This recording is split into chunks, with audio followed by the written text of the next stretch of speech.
Next week we have our regular Zoom meeting on Monday, but we will be moving the lecture that will be occurring the next Monday to actually Wednesday, April 3rd. We have some scheduling conflicts, so we're going to pre-record it a little bit early. If you can join us on Wednesday night, it would be great. We'd love to have you. We can answer any questions that you have about the content. It'll be mostly focused on audio.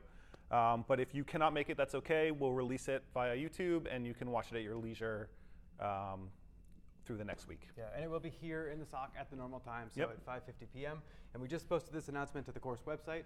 We have also, in addition, added this to the, where's my mouse? There it is. To the syllabus page. You can find the actual April 3rd is now the date for basic audio production in the cinema. So if you can join us, absolutely do. If you can't, don't worry about it. Just make sure to watch the lecture material before the next week. All right?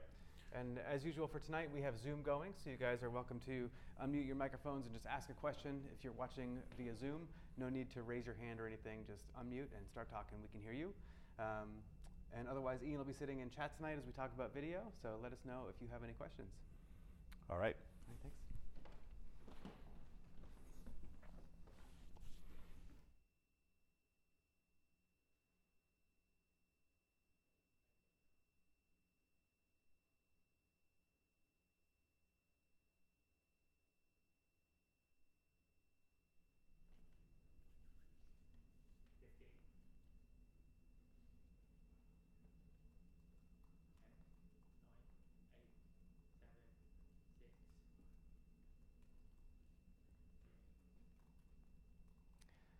All right, hello and welcome back to another week of Exploring Digital Media. This week we're going to talk about the basics of video production. We have kind of wrapped up our still photography component, which has been a lot of fun. It's been really fun to see what you guys have done. We're excited to see your projects. And so now we move into the world of video where we're talking about more than just one frame at a time. So speaking of which, right, as I said, we've been focused on one frame, but now our camera is literally capturing at high speed multiple frames at a time. So there's a lot more that we have to think about as we do this. So we refer to how many times we see an image per second as the frame rate for a video. And what is the frame rate of film? Like you go see a movie in the theater, what is the kind of typical frame rate you'll see? Anybody know?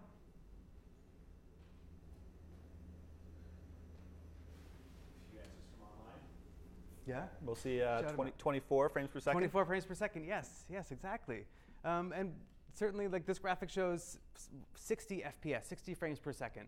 What is 60 frames per second? Why choose one versus the other? That's kind of some of what we're going to unpack a little bit tonight. But how about broadcast television? How many frames per second is that shown at? 24. 24, no, it's not. So it goes back to some old standards, but 60 frames per second is what broadcast television is sent at. And that doesn't mean that the content that you're viewing was recorded at 60 frames per second necessarily, but it has been conformed to 60 frames per second as you watch it back.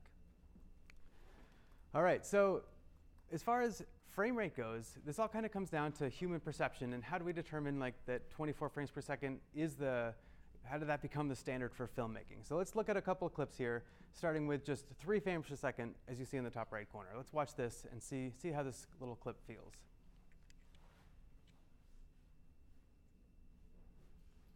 And to be clear, this is a video that was shot at a higher frame rate and has been conformed to 3 frames per second, but the effect is the same. Like, how did this motion feel? Very unnatural, right? Very kind of not pleasant to watch. You're noticing every single frame rather than watching the motion of the people walking. All right, so let's jump ahead here. Here's 6 frames per second. How does this one feel? All right, we're getting there. We're kind of still seeing quite a bit of judder, as we refer to as a frame rate that is very low and kind of clunky like that. Let's move ahead to 12 frames per second.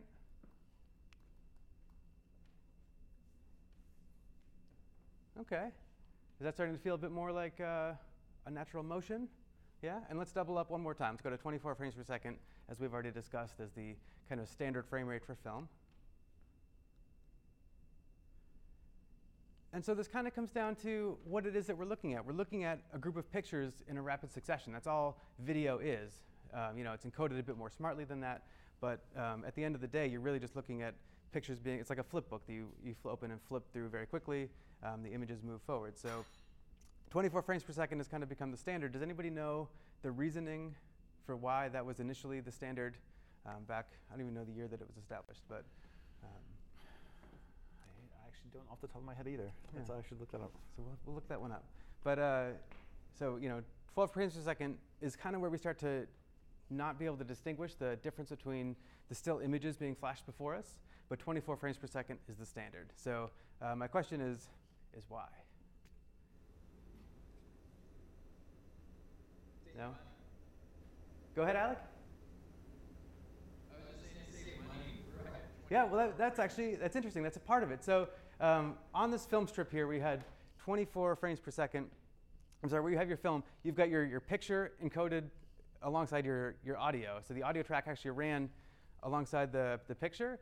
And one of the reasons, like the film is not cheap, so we wanted to find a way to kind of use as little as possible. But we also needed to have enough fidelity in the audio that it sounded nice and clear and sharp and was not too muddy and that you could actually understand it. And 24 frames was a good frame rate for that. Didn't cost too much. You had a good natural motion to it, and you had good audio fidelity. So that's kind of where the standard was set. So the audio, as I said. And so as we define our frame rate, we can kind of pick and choose this, right? If you open up Shotcut or Adobe Premiere or whatever nonlinear editing system you're using, you can say, hey, I want my project to be at this frame rate. And so you can also additionally set your camera and say, I want to shoot at 24 frames per second, I want to shoot at 30 frames per second, I want to shoot at 60 frames per second. It kind of depends on the hardware that you're actually using. So, but common frame rates that we might see, 24 is equivalent to what we usually see for film. A common video standard is actually 30 frames per second. The soap opera effect, where everything is kind of very smooth, that comes down to a 60 frames per second playback. And then you've got some higher frame rates at the other end that can be used for specialty things. So you might have a camera where you're kind of saying, hey, how do I actually set my frame rate in my camera? And so if you've got a Canon, it might look like this. If you've got a Nikon like this and a Sony like this. And the idea is that you're going to choose your frame size, the actual width by height, as well as how many frames per second. And so looking here top left with the Canon frame size, we've got 1920, which is short for an HD frame, or 1920 by 1080 as the resolution, at 30 frames per second. The all-I in this case just refers to how the frames are actually encoded and means that it's easier for a nonlinear editing system to actually access every frame. When you get these IPB frames, it's just a lighter weight version of encoding where it's harder to decode is really what we need to know, but it's much more space efficient. So if you're given this option, like on a Canon camera, choose the all-I. And so you can choose 30 frames per second, 24 frames per second, or you can jump down to the smaller resolution of HD video, which is 1280 by 720, or 720p for short. And so you can choose either of those as well. Nikon looks pretty much the same. And with Sony, you actually need to choose your codec, what the video is actually being stored as. Codec is simply that kind of container that holds all the frames together and defines how it is actually encoded. But we don't need to know those details. We just need to know that you can actually choose on this camera. And if you're using Sony, XAVC is just the kind of newer video codec that they are using. So choose that, and then you can choose what frame rate and frame size you want. All right, so overcranking and undercranking. Does anybody know what these terms mean offhand? We're talking about frame rates. That's a little hint. This GIF here, or GIF, however you want to say it, is a hint as well. Right? Overcranking. What might this be? Any guesses from online? All right, so what is this hand doing as it cranks? What's happening? What are we looking at? We're looking at an antique camera. But we're seeing two kind of things happen in the camera. We're seeing this kind of wheel go around, and we're seeing this bar here kind of slide up and down. Any guesses? Does it mean maybe that the hand movement is speeding? Yeah. The succession of the Yes. images up or down. Yeah, Benjamin is saying, is this actually control the speed, right? The images are moving up and down. So this is the shutter that we're seeing. We're used to talking about shutter speed from still photography. And then this is I don't know what this is technically called, but it advances the frames of film down through the camera as it moves. And in the old school cameras, it literally was a matter of kind of keeping a constant crank going to determine your frame rate, your It's frame called speed. the claw. A what? The claw. The claw. Okay, yeah, so the claw hooks into the perforation on the film and pulls the frame down. Yep. And so what happens if you start to crank this more quickly? You over-crank. The film advances faster, right? And so what is the effect of that if you were to play it back? Well, fast motion is what you would think, right? You record a lot of frames very quickly, but if you were to play them back at your normal frame rate, the 24 frames per second, it's going to be slow motion. So it's kind of counterintuitive in that sense, but it's because you're cranking very quickly, recording a lot of data, and then playing it back more slowly, you get slow motion. So we thought that to kind of show what this example looked like, we'd set up in this beautiful Harvard library and recruit a boxer to kind of come in and show us what different frame rates can look like.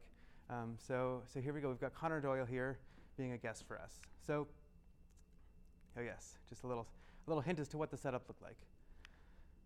So the things we want to keep in mind here, I've kind of alluded to these, are the kind of captured frame rate. This is the frame rate that you set your camera to, how many frames per second you're recording, versus your project frame rate or your timeline frame rate. How many frames per second are being played back over the sequence?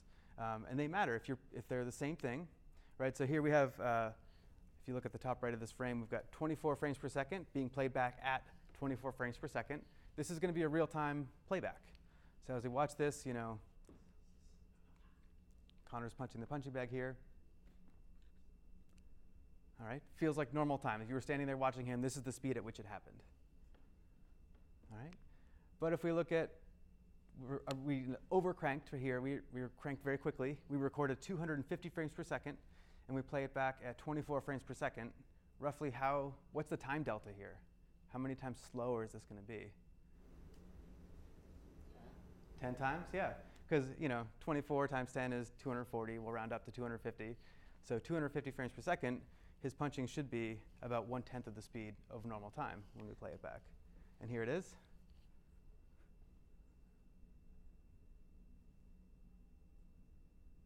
So it really matters here, what is it that we want to do? Do we want to slow things down? We need to shoot at a higher frame rate. But how much higher do we need to shoot? And that depends on how fast your sequence is, how many frames per second you're going to play back that your viewer is going to watch.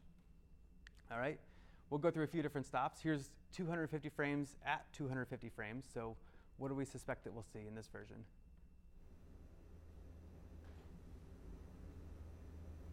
Again, lifelike. Yeah, real time, right? Lifelike. Let's see. Is this lifelike? It feels very different, though, doesn't it? Yeah, it does. Feels faster. Okay. We'll unpack this a little bit.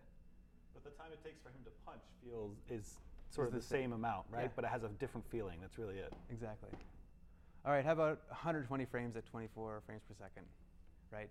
I don't need to keep beating this over and over again. This is still slow, not quite as slow as it was before, but you get different amounts of detail as we kind of do this as well, right? Good jab there, Connor. If you don't know, Connor is one of our camera operators for this class, so he very nicely volunteered to work with us on this. All right, 60 frames per second.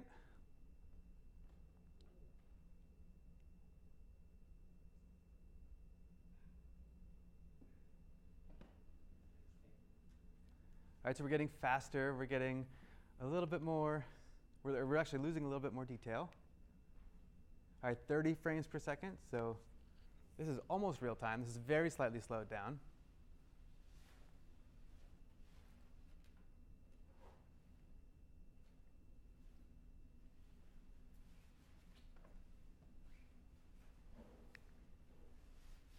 All right, and then 12 frames per second.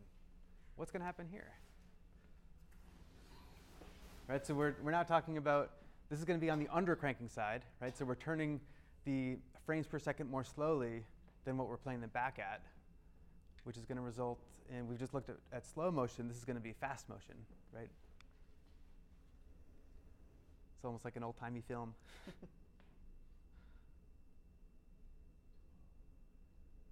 All right, so this is how fast compared to real time, because it's easy math to do. Yeah, twice as fast, exactly. So, yeah. And then 12 frames per second at 12 frames per second. How is this going to equate? It's going to be real time still. How's it going to look though? Slower. It's going to be, well, what do you define slower? It's gonna feel slower. It's going to feel slower. Okay, let's see if it feels slower. Oh my. Right, it's just more choppy, right? We got a lot more judder in this frame. But the action is still happening at the same rate. So very interesting, the choices we make with how much we capture at and how much we play back at. And then 4 frames per second. So this is going to be a quarter of real time, or 4 times real time. I got to invert my math very quickly here. Right, so we're looking at a lot of extremes, but you can see that there's certainly in between where things could be useful. If you want to kind of have this dreamlike fashion, maybe you want to record at 60 frames per second and play back at 24 frames per second. Or if you really want to highlight, something that happens quickly, like let's say like a whip hitting something, you might want to shoot that even faster, 120 or 250 frames per second, and then play it back at 24 frames per second. Is this what's happening like in the whole Charlie Chaplin films, or where things are moving really quickly? So that really comes down to the fact that they were sort of unstandardized in their frame rates. The very early film was like hand cranked. And so you can imagine if you had to crank through 100 feet of film, you would start fast and sort of slow down as you got more and more tired. So there's a sort of a variable frame rate to those. And then when it became mechanical, a lot of films were shot at 18 frames per second, which is slower than 24, and it has that sort of staccato feel to it where everything feels a little bit sped up because we now watch it at 24 frames per second, right, in playback. So that translation is happening there. But that's exactly it, yeah. Yeah, absolutely. All right, so if you want to actually watch these examples, download the slides, and this is just a link to a playlist where you can watch these videos in your own time. And so here's a more extreme video for you. You can watch how much time passes here. This is actually over the course of 5 days. So this is an extreme version of undercranking, where we get to watch some rain, watch these flowers kind of grow up and bloom.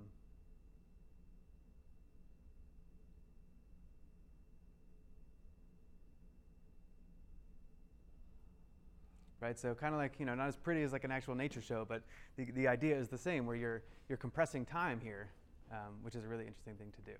So given that we know a little bit now about how different frame rates play back and how it kind of gives a little bit different feeling, let's put this in context and actually watch a clip and discuss this together. So this is a clip from Mr. Robot Season 8, and they do a really interesting thing in this clip. So we'll just take a look. It's just a short clip, and then we'll talk about it. If we can dim the lights, please. I gotta do that now. Security token. Gideon's phone. I need his phone. 50 hours and 19 minutes left. Damn, she infected me with her time paranoia. We're all living in each other's paranoia. You definitely can't argue that. Is that why everyone tries to avoid each other? I need to calm down. I wish I could be an observer like you. Then I could think more calmly.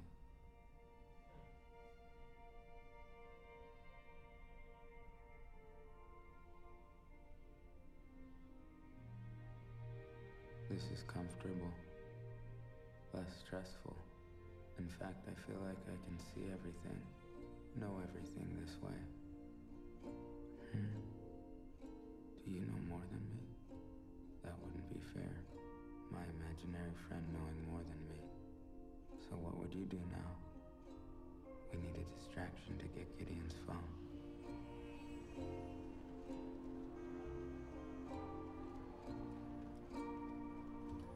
Darling, I need you to do something for me. She can help. All right, so let's talk about what we just saw for a second. Right, so just to give a little context, Elliot here, our computer hacker, is under deadline. There's something looming that's going to happen, and so he starts off, a little bit anxious about what's going on, and he kind of takes a moment to talk to us, his imaginary friend, the audience, and put himself in our shoes for a second. But visually, what do we see? Let's talk about this. Let's back up and actually look. If I can find my mouse, there it is. So at the beginning, describe the frame rate for me. How does this part feel? No. Security token. Gideon's phone. I need his phone. I'm sorry, what was it? Overcranked. Overcranked? Why overcranked? Or faster. Faster? Explain, I guess. Potentially, but like a relatively normal frame rate, right? It felt a little bit frantic, I think is the kind of description that maybe fits the feeling of it. And so we'll talk about that in just a second. But it was probably pretty close to real time, right? We didn't feel like we lost a whole lot of data necessarily. All right, and then what happens? There's a change. She infected me with her time paranoia. We're all living in each other's paranoia. You definitely can't argue that. Is that why everyone tries to avoid each other? I need to calm down. I wish I could be an observer like you. Then I could think more calmly. So there's actually a frame rate change that's ramped up in the clip, right? So we actually changed the rate of playback, which is done in post-production, over the some number of seconds to this over-cranking, right, where we see a slower playback, and gives this kind of dreamlike effect, right?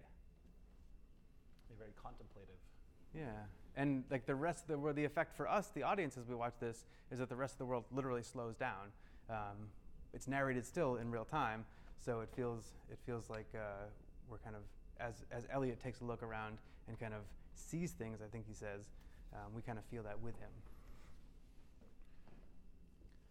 All right, a fun example there. So as far as what happens to us as we start to shoot video and look at more than one frame at a time, going back to our exposure triangle, where we are now controlling our aperture, our ISO, and our shutter speed, what limitation are we going to bump up against if we're shooting some number of frames per second? One of these is going to kind of get locked off on us. Anybody know? Shutter speed. Shutter speed, why? I feel like, from what I've learned thus far, that it is directly tied to the frame rate. Like Yeah. Well, if you think about what is actually happening with shutter speed, so yes, the answer shutter speed is kind of locked. So the shutter of the camera, right, in the old mechanical camera here, we've got this like notch that's cut out and that rotated around and exposed the film. If we look at the modern equivalent of that, we have this, let's say with this shutter right here, we've got time when the disc spins around where the film plane or the sensor plane is exposed and when it's closed off. And so that represents how much time is exposed, how much time the film is actually exposed for. So if our frame rate is 24 frames per second, that means that the film needs to advance past this thing here 24 times per second. So what's the longest, if we had no shutter covering this and it was just light coming through, what's the longest exposure we could have, right, if it's 24 frames per second? Is the answer on the bottom? No. But right, it's 1/24 of a second, right, because there's nothing to block any light. So the answer is 1/24 of a second is the longest exposure that we could have. And so just shooting your digital photography, 1/24 of a second, is that a long shutter speed? Is it fast? Like what kind of motion would you get from that? You would incorporate motion blur. You're going to get motion blur, right? Yeah. So what if you're shooting faster than 24 frames per second? Let's say you're shooting, I don't know, 120 frames per second. What is the most, with no shutter involved, what is the most exposure you can get from your shutter speed? No shutter involved. We'll just say you like, yeah, I mean, digital cameras don't actually have a physical shutter. Some do, most don't. So let's say we take the shutter out of the equation. What is the longest exposure time we could have at 120 frames per second? I don't know how to answer that question. It's one over the frame rate, right? Because it's literally 1/120th of a second. And so again, thinking back to when you're out shooting with your camera, what kind of, can you get motion blur from 1/120th of a second? Depending on the subject. If it's Yeah. moving quickly. Sure. yes. If it's moving very quickly, yes, that's a good point. I shouldn't say you can't, because you can. But like your kind of natural motion blur that we're kind of used to seeing as humans is going to be, we're going to lose that. It's going to everything will be sharper.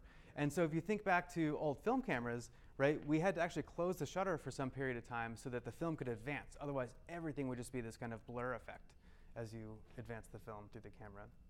And so, at 24 frames per second, kind of a typical shutter that gives us natural motion blur is 1/2 of your time being exposed. So the frame is covered for half of the time and then open for half the time. So basically, for 24 frames per second, that's why we get a 1/48 shutter speed is kind of our natural shutter speed, because we're exposing for half of the time of the frame rate. So if we were exposing for the whole time of the frame rate, it would be 1/24. But because we're exposing for half of that, we double that number, and it goes 1/48. Does that make sense? Did I bungle that? No. Okay. So if we spin these, we kind of get a sense of this, right? So we've got the film advancing through, right, getting exposed. But as we start to kind of close down the shutter, as we talked about what happens when we shoot at faster shutter speeds, like again, these numbers at the bottom are all 24 frames per second that relate to this, because 24 frames per second is what we're going to say is the kind of typical film frame rate. So we're going to talk about that frame rate a lot. So a normal shutter speed is going to be 1/48 per second, and not all cameras can do that. Sometimes, like I know the Canon 5D, it's like 1/50, but that's close enough. We're gonna say we are in the ballpark for that, right? And so, what is a 90-degree shutter angle going to do? And it's literally because of the shape of this cutout here. That's where the 90 degrees comes from. That's where the 180 degrees comes from, right? But if we think about what that actually means, right? 180 degrees means that our exposure time is half of our frame interval. What's half of our frame interval of a 90-degree shutter? Right, let's start down here, right? So we know that 1/48, right, is half. Yeah, so is a quarter, but we double the 48 and we get to 96. So 1/96 is a 90-degree shutter. But what is the visual effect for us, right? Forget even knowing these numbers, because ultimately at the end of the day, you can look through your camera and change your shutter speed and see what effect you get. But what happens as we sharpen up our shutter, make it more quick? Sharpen up our shutter is the key there. Yeah. Sharper.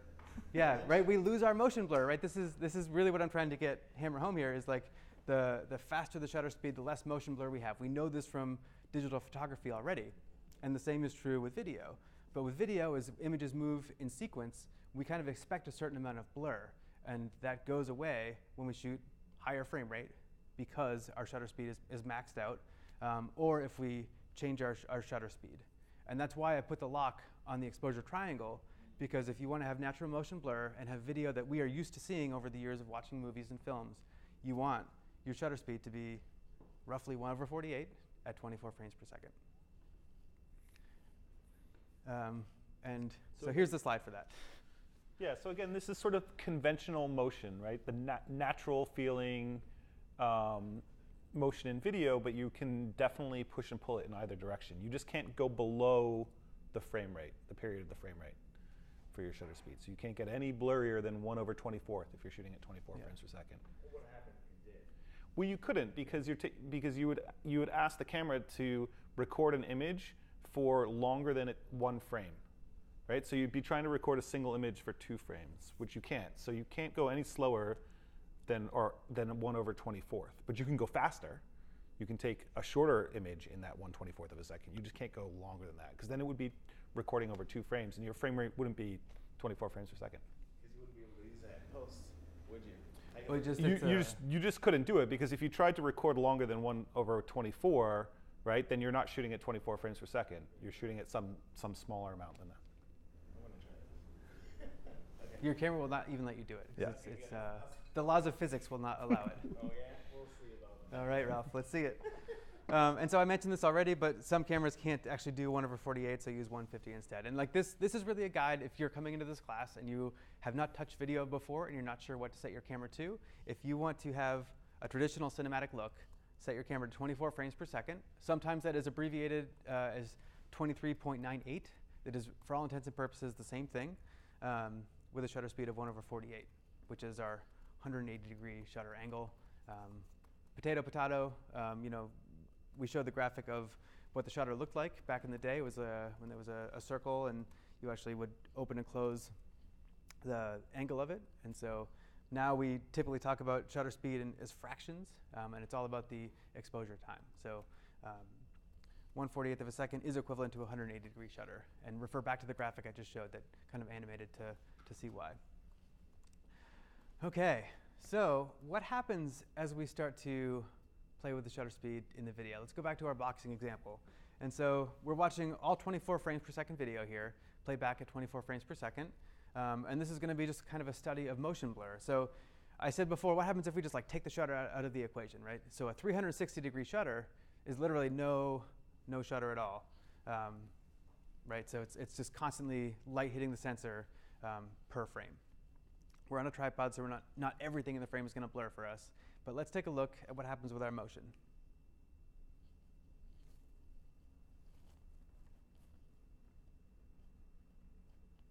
Right, how fast is Connor punching here? It looks really fast. So fast, right? So yeah, here is a freeze frame of that motion blur, right? So an incredible amount of motion blur because we're looking at 1/24th of a second here in time, right? Because there's no shutter closing. It's just 1/24th of a second because our frame rate is 24 frames per second. And when we did our still photography, right, it was really easy to capture human motion blur at 1/24th of a second. You know, our suggestion was shoot at 1/60th or 1/50th or something like that to sort of stop that normal human motion blur. Exactly. All right, so we're going to half this. And I guess this is the other factor too, right? As we think about exposure, as we change shutter speed, right? So the same frame for the same amount of time is like in the window or being exposed. But if we half the amount of time that the shutter is open for that frame, how much light is being taken away? Stop. No. Two's up.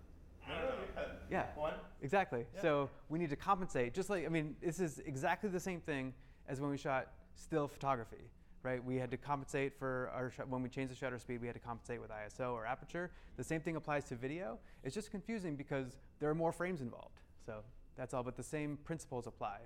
If we cut the shutter speed in half, that's one stop of light that we need to compensate for on the other end somewhere else. All right. So here's a 180-degree shutter.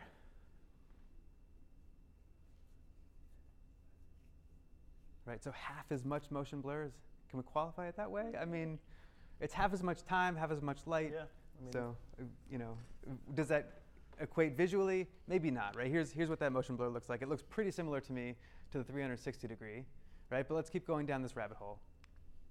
So this is a 90-degree shutter, or, you know, translated 1/96th of a second.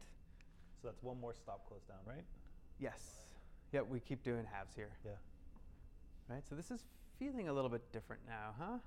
Just a little bit. Does it feel faster, slower? A little bit subjective, I'd say, using words like that. Here's a freeze. But we're starting to get more detail, right? And choppy. It's feeling choppier. It's less smooth for sure. Yeah, so less smooth because as the frames kind of go by very quickly and our human eyes only see kind of the combination of all of them put together, we're losing this motion blur that we're used to seeing, and we're starting to see more detail in every frame. His arm and the punching motion gets shorter and more, I guess, realistic. Because it was Yeah. before his glove was like really long, because the shutter speed's at 24, the same as the frames per second. So it is definitely getting sharper, which makes it choppy, which I'm starting to get more clearly. Yeah, exactly, because you literally are seeing it more clearly. That's exactly why it's becoming more choppy. It's because you're actually seeing his arm is not extending anymore and bending with the light that is hitting your sensor, right? It's actually staying the same size as it moves because we're not getting that motion blur. Which is a little uncomfortable. Yeah, okay. In this case, it's a little uncomfortable maybe. It's like, that's not real. All right, Ralph, taking it to the next level here. All right, so let's look at a 45-degree shutter, right? This makes our shutter speed 1/192, so a very small fraction of a second now.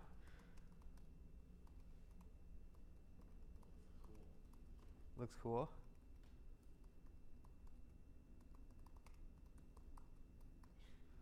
Right, whereas before when he was punching really fast, we saw just kind of a blur.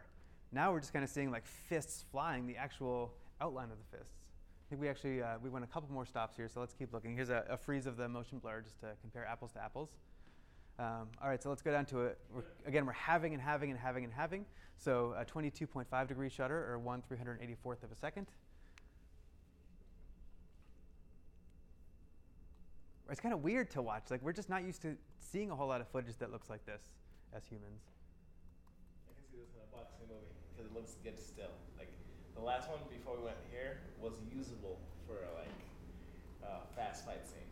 That's Look, interesting. it- So you're kind of saying that in your mind, a fight scene might have some of this kind of fast, crisp motion, Oh yeah. right? It But might it doesn't have to, right? You could certainly shoot a fight scene with no shutter at all, or Oh, with please. with Are you 1/24th of a second. But that's not what we're used to seeing, because convention tells us that you have this kind of this fast shutter, right? And even if we think back to Mr. Robot at the end of the scene that we watched when, we'll come back to that clip in a second. I want to go back and look at that though. All right, let's just finish our iteration here. So this is a freeze frame of the motion blur, right? There's still a little bit of motion blur because he's moving very fast. But any average thing that's happening, a person walking, a car driving by slowly, would probably be fairly frozen in the freeze frame. All right, so our last stop here is an 11-degree shutter, which is 1/768th of a second, right? We know our DSLRs can probably do 1/2000th of a second, or 1/4000th, or 1/8000th of a second. It would just be pretty wild to see that with video. But here we go.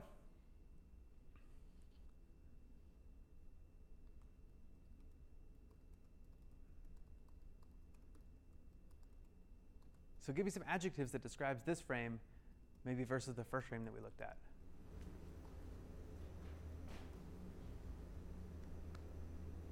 Like, it's a stark difference. I'm waiting on that. Okay.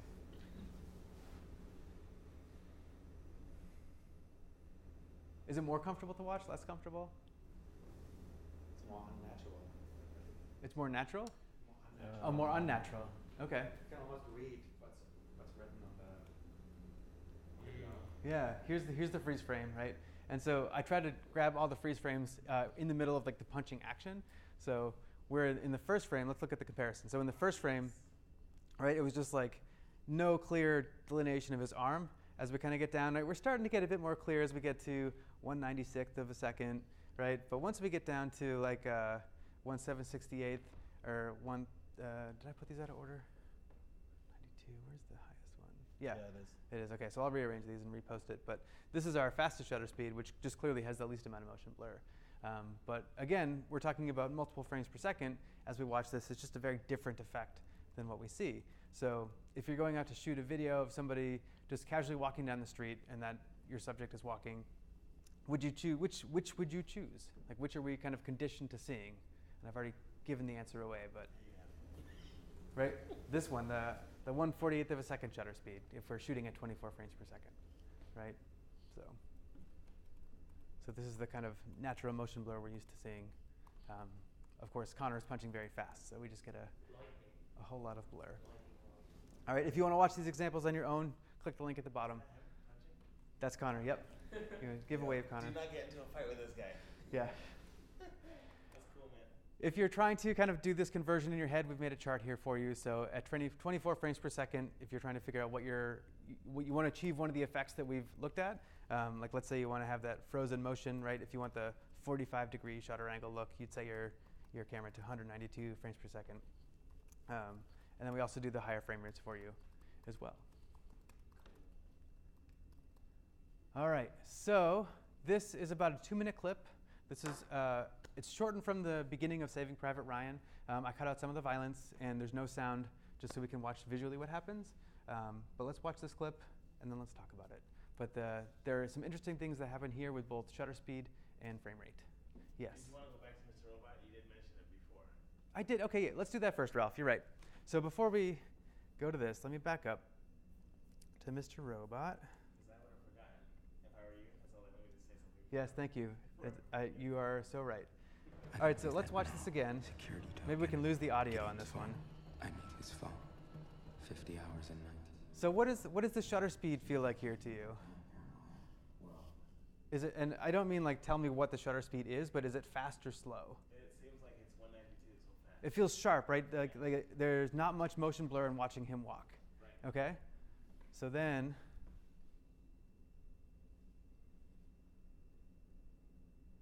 right? It's almost like it's kind of hard to, unless you're talking about it, it's kind of hard to put your finger on almost, because it's not so much that as the average viewer sitting on your couch watching, it's going to jump out at you, but it's going to kind of subconsciously impact you. So, and then we slow down here. So how do you think that they actually captured this scene? I'm glad Yeah. Is this one shot? I pose that to you. Is it one shot? It seems Because they do seamless. cut, right? They do cut. There are cuts in the scene. Right? We're next to him. So let's see at the point, if we can find the point where it actually slows down. Wow. And there it is right there, right? You can see it in his step. So it does ramp. So it is one shot. So what did they record this at? 60 FPS. Well, we don't know the actual number, right? We're not going to know that. But we can say that they probably this was an overcrank shot, right? They shot at a high frame rate, which meant that the most open their shutter could be was still pretty fast. It meant that the shutter speed was still fast, which meant that there was very little motion blur, right? And so then in post-production, when they got back there, the beginning of the clip is probably conformed to 24 frames per second so that you're watching it and it feels like the normal time playback, right? But then they ramp it. They have all these extra frames. Like they're just kind of throwing away all these in-between frames. And then they stretch out. They do that ramp when they get to this part here. And everything slows down. And it's very beautiful and slow. And we no longer notice the shutter speed as much because everything is moving more slowly. But when we speed back up at the end, the motion blur, sorry, not the motion blur. When we go speed back up at the end, it's the motion blur is gone. It's back to being choppy.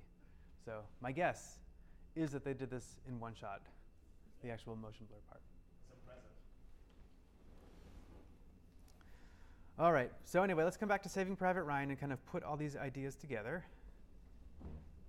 And this is again about a 2-minute clip. And I'm sorry if I'm butchering this film for you, because it is a wonderful film, but I did trim it to reduce some violence and to kind of speed things along for discussion's sake.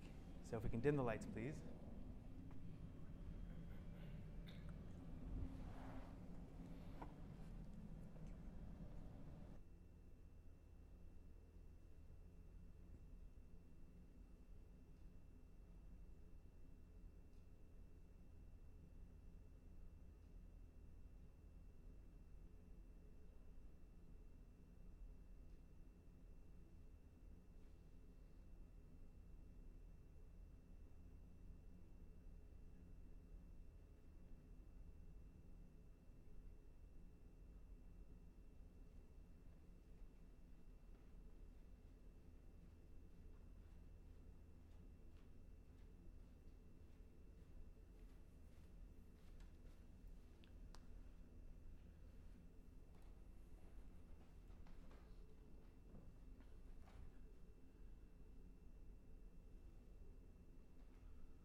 All right.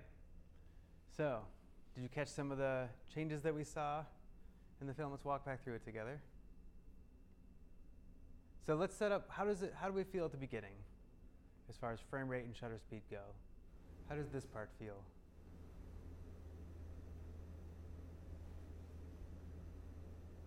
We'll even pause it for a second. Is there motion blur? I'm sorry, what did you say? No. Anybody else? Does it feel like natural, unnatural? How does the time it takes for the action to unfold on screen feel? Does that part feel natural?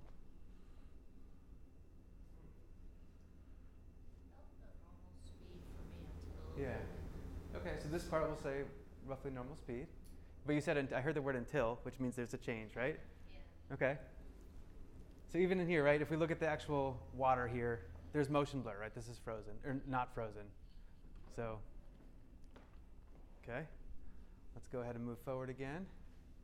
Let's move forward to this part here. There's a change that happens here.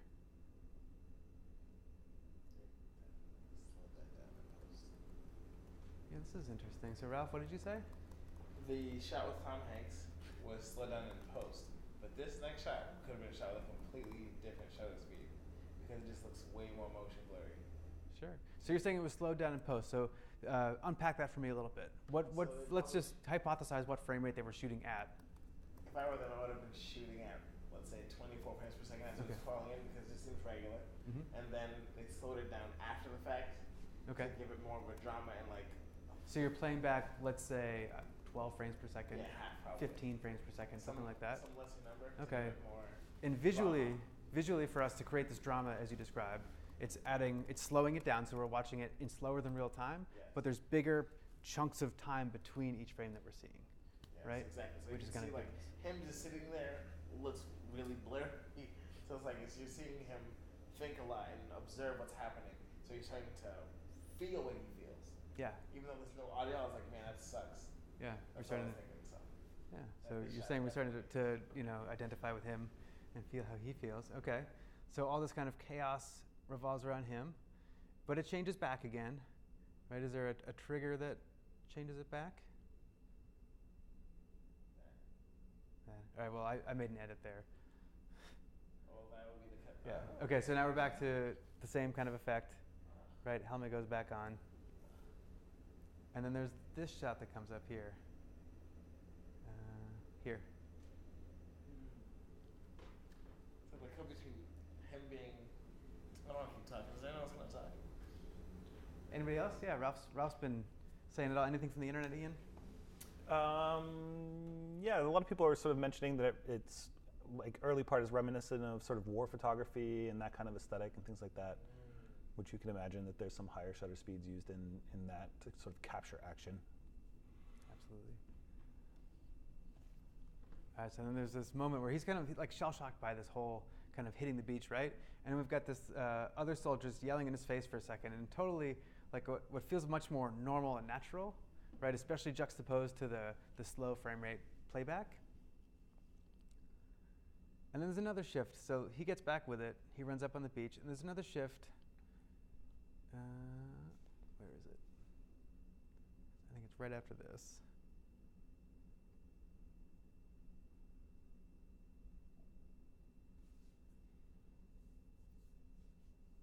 So right here, watch all the explosions that happen now. See if I can pause on one.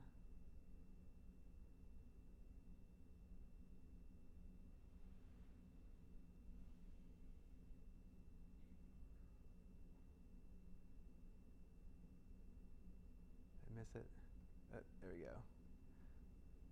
Okay, so if we look over here on the right side of the frame, at the kind of dirt that's falling here, everything's very clear. So what do we... Crisp, thank you. What do we hypothesize is happening now? Was it faster or slower motion at all? Or was it normal speed? Probably a slightly higher speed. All right, possibly slightly higher speed. Yeah. Looks like that. How about motion blur? Is there any motion blur going on? Ignore the compression artifacts in the out of focus areas. Don't confuse them. I was like, But for this whole, from the moment that I kind of said here, is the guy with the gas pack on his back crosses frame. Like, look at this explosion here. Oh boy, hold on. nice. That's next. We're not there yet. Oh boy, take two.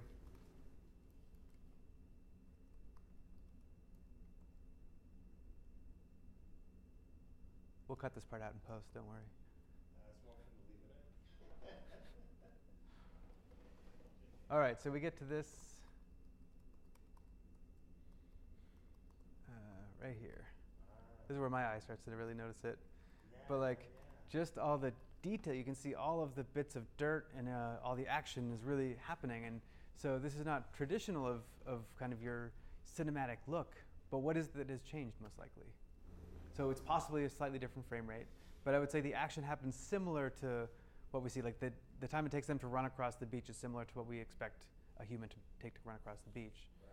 But what is the visual artifact? And again, we're looking at a bunch of compression here as I pause this, but as you watch it in rapid succession, faster shutter speed, right? It's like you see all the detail and all the crispness.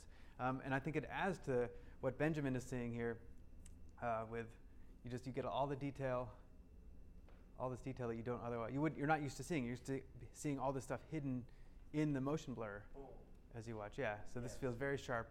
And even this kind of chaotic camera movement is exaggerated because of the shutter speed, right? And I think that is actually what could lead to what feels like a slightly slower shutter speed or slightly slower frame rate is because the shutter speed is higher and just you feel like there's bigger chunks of time cut out because everything is sharper, there's no blur.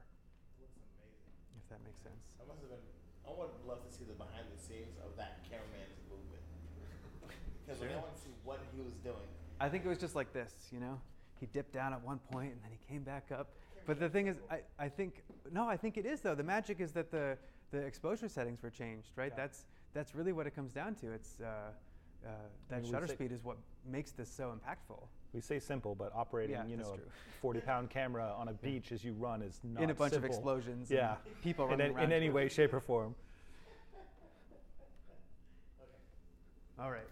So, so in a nutshell, shutter speed matters a lot. But if you want a typical cinematic look, what is the number you want to target? Somebody besides Ralph? 24 FPS 24 frames per second and 148. and 1/48th of a second shutter speed is a good baseline for where you should start from. All right. The Jello effect. Does anybody know what this is? A delicious I mean, snack. besides a delicious snack. Thank you, Oh. Ralph.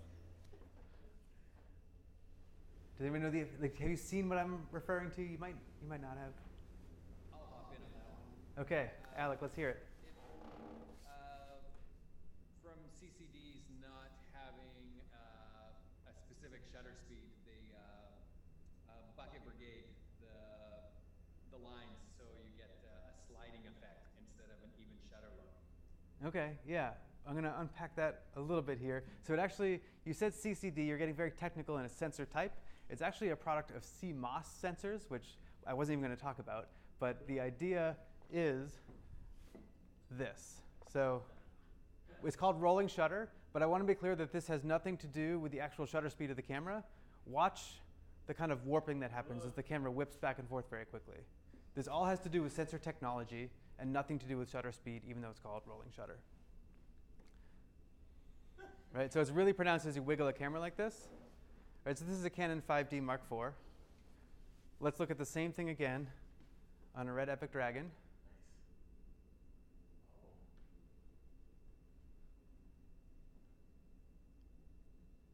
Is there any rolling shutter in this shot? Hold on, wait for the wiggle. Okay. You tell me, what do you think, Ralph? Minimal. Minimal? That's excellent rolling shutter. Okay, so we see a little bit of this effect, but hopefully it's clear. I'm not sure what the internet is doing to the video, but if we look at the 5D Mark IV again, and let's pause it in the middle of a wiggle here.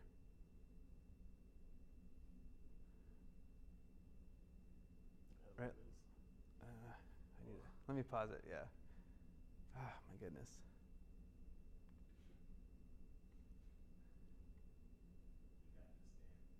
Thanks, Ralph. Okay, so look how everything just kind of warps, right? And it's more than just motion blur. It's kind of bending the whole image. And when you see this rapidly put together, it gives us this jello effect where the whole frame kind of looks like jelly. And you notice it very much with vertical straight lines in particular. Not all sensors are created equal. I find that the 5D Mark IV is not very good. The early versions of the Sony a7S camera, also not very good. But the more money you kind of spend on a sensor, typically, the more reduced this effect is. But why do we care? Like this is an interesting thing, right? It could be used for something. Or it can ruin your shot. Or it could ruin your shot. Thank you. That's exactly it, right? Like what if if you you are don't- trying to like follow somebody across the screen and they start to bend on you, right? That's not something that you might necessarily want. Maybe it is, but like it's a limitation that we need to be aware of. Or if something's moving even faster too, right? Yeah. Like you'll end up with more pronounced sort of warpage based off the rolling shutter effect. Yeah. And so there are software tools to reduce this. We're not going to talk about those too much in this class. But really, it's kind of a warning that you should be aware of what the limitations of your camera are, and whatever camera you're using, I encourage you to actually do this. Like set the camera up to 24 frames per second, 1/48 shutter speed, and just wiggle it back and forth, and see how much rolling shutter you have, shutter roll. Because on some cameras are kind of just egregious at this. Like the A7S Mark I was just horrendous if you were doing any kind of pan. So it's just something to be aware of. And again, nothing to do with shutter. Yes, Ralph? What would happen if this was shot at 24 frames per second, but at 192? Shutter speed? Yeah, would there still be a jello effect? Yes. Yes. Really? Yes. Because let me explain why. So curious. So what's actually happening here is that a rolling shutter does this. It kind of has this activation phase where, let's pretend this is your whole image. And so it gets activated. And then this, once the exposure is complete, we have this kind of deactivate and save to disk that happens. Yeah. So there's like a pixel array, right, on your sensor, and it activates line by line. And so it starts as this green bar moves down, activating each line, and then reads off as the red bar moves down. And that's why the vertical lines show us. Yeah, because Exactly. something during that time, something can move, Yeah. change position. As You're it literally does. watching time bend, right? Whereas this reads off sort of, lets everything fill in and then reads off.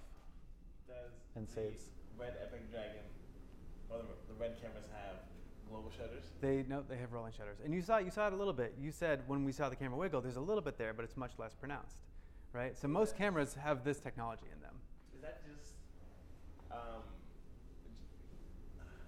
Is that just software that makes it more? It minimal? has to do with the actual physical sensor and the electronics in the sensor itself. Yeah. But here's, Well, so it is hardware, but it also is the circuitry and the software of the hardware components interacting with each other. So to answer your question, So more expensive. yeah, that's exactly Better it, right? quality. but let's go back to let's go back to this slide for a second. Right, this is an old. What is the shutter called? The round one. Well, I don't know. I'm just trying to remember what the circle shutter is called. But did this have a rolling shutter effect too? I mean, think about it, right? This disc spins around. Let me go back to the graphic where it's actually spinning. Right. So.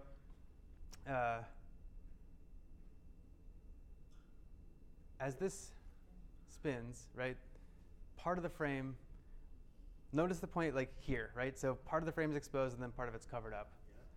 Would that have the same effect? Yes. Well, so is the top right corner and the bottom left corner exposed at the same time or different times? Well, it would depend Think on where that- the shutter is, right? So if the shutter Yeah. is covering some of it, then no. I'm not Well, sure I'm so understanding. which corner is exposed first? The top. Yeah. Top But that means it basically is exposing this part, and then some amount of time later, it's exposing this part. So it's just like the way the rolling shutter is rolling down. It's sort of reading the data from the top of the frame, and then sometime later, reading the data from the bottom. Instead of top to bottom. Yeah. Well, so yeah, exactly. The shape is different, but it's the same sort of effect where one part of the frame is read before another part of the frame, right? Or exposed before another part of the frame. Still exposed for the same amount of time. Right, just at different times. Yeah. Which is sort of the part where you get that, you can introduce the jello and sort of the motion blur that comes from a rolling shutter. Right, so you don't even avoid it with this. So actually, like the red is probably really good, match to what old style rolling shutter would look like. So I saw, there's two slides or two different shutters. There was the rolling shutter and then the global. Yep. And so again, we're talking about different sets of technology, and I don't want to spend too much time on this because we're already into the weeds. But it's kind of good to understand why this happens with your camera. And so this is an explanation of why. There is a technology called global shutters, which are typically CCD based. And Alec, if I did get that backwards, I apologize because I think I chastised you on that one. But with the global shutter, all the pixels activate at the same time, and then it kind of takes longer to save. But the exposures between these two are equivalent. Right? It's just that with the rolling shutter on the left, as these pixels activate, right, you can see each row kind of gets brighter over time. Whereas it all happens at the same exact time on the global shutter. But these are meant to be running in parallel so that, you know, this one is just saving data during part of the time where this one is exposing different portions of the sensor, if that makes sense. If this is confusing you, don't worry about it. The key thing to know is that if you wiggle your camera back and forth, or you pan too quickly, you might get this bend effect. That is really the heart of what this is all about. And just to paint one more picture of what's happening here, this is a nice image from Wikipedia. So on the left is the action that's happening, and on the right is the equivalent of the rolling shutter actually writing the image out, right? So as this kind of goes across, the car goes across, it just kind of bends. So a helpful explanation. And this is a graphic that animates if you click on this in the slides. All right, we are an hour in here. I think this is a good place to take a little 5-minute break, and we'll come back and we'll talk about some more practical things about video production.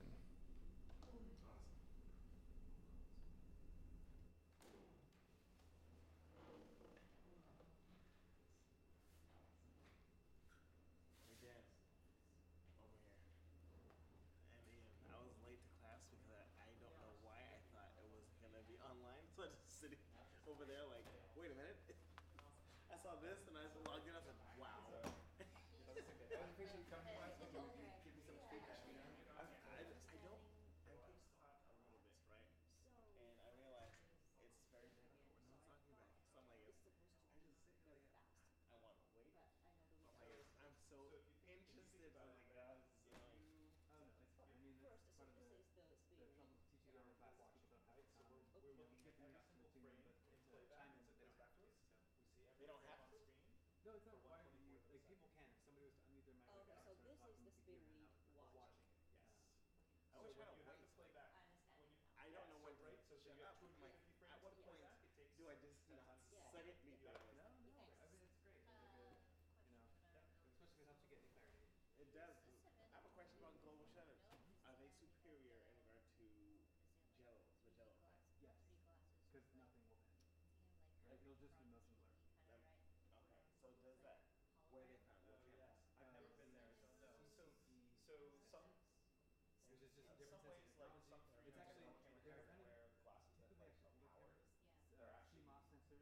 Yeah. The technology that is in One of most your eyes on more off. modern digital cameras. So and they are so when much it cheaper to when make. it when it blinks, you're Effects looking can at be one mitigated with how through expensive one eye, hardware and the items other or like half a frame. hardware you want to put Through the the other other eye. end. So it's doing this. Your But brain it's also sees like both unless images you're at the making same the camera time. predictable, It makes it very not really as good. Whereas like some what old, has the old glasses with the red and blue, they just use sensor. color. Right. All If I've you seen just, is just the Google CMOS. Google One camera image CCD is sensor. the one eye, and the other image is the other eye. So this red Together, has but always CMOS. They're rolling, they have rolling shutters. these cameras. Yeah, I know it's about sort these of the because same of YouTube in the sense stuff. And I'm like, these things are not cheap. Listen, you guys went, you guys did well here. We use them for different things. So Yeah, I'm sure. Yeah, I don't know specifically I'm what's like, going on in those is rides, this but not there's overkill? a lot This is of what I different thought. effects. I was like, It's this is, overkill. But they make it nice and idea man. of course, because I mean, if we're gonna be taking this class online, this is not overkill at all. I'm going to show you something for a split second. It's Show you pretty something dope else. to Our you guys brains have just it. go. And then you got people just, shit. Right? That Yeah, is, there's lots of that's a different cool job. If I technologies. ever had time, I would like, alright, I'm here for this. All right. Yeah. Yeah, you guys did.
good to get that in like on canvases, on like a wall. You send me the pictures. That's what. No, from saying from a wall, I can get them printed out. 1, 2, 3, 1, 2, 3. It could be like cool to see.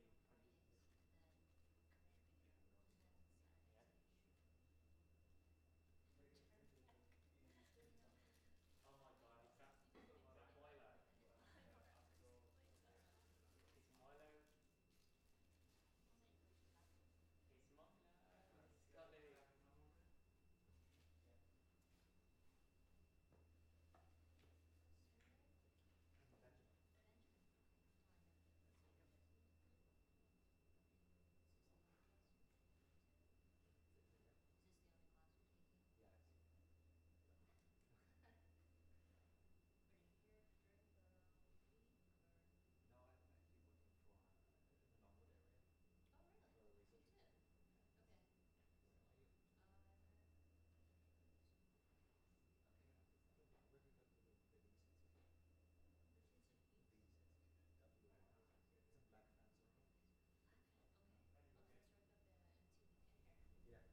15. 10.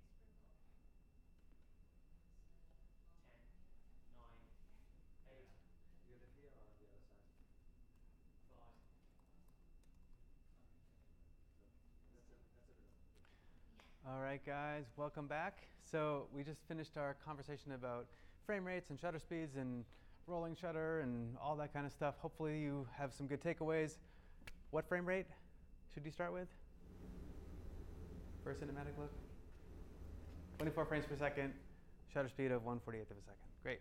Let's move on to moving the camera, right? We have this interesting thing that's happening where we're now dealing with time, right? It's no longer just one frame at a time. We have to consider the movement of our camera. Is it going to stay static? Are we going to move it from place to place? What does our starting frame look like? And what does our ending frame look like? And the in-between frames as well. I didn't put up a graphic for that. But in the same way that we kind of name our shot sizes, we also name our camera movements so that we can all be on the same page as we work with different crews and whatnot. So we have some images here to kind of describe the way that we move the camera. So the first up, what is this one called? One of the simplest camera movements, side to side. Anybody got any answers on the internet? No.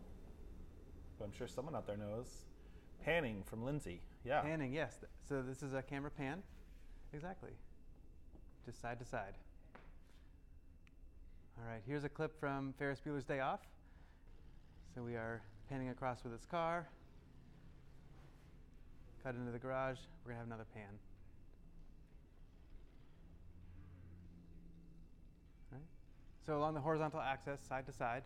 And so with this clip, for example, why is panning more interesting than just cutting from one fixed shot to another fixed shot?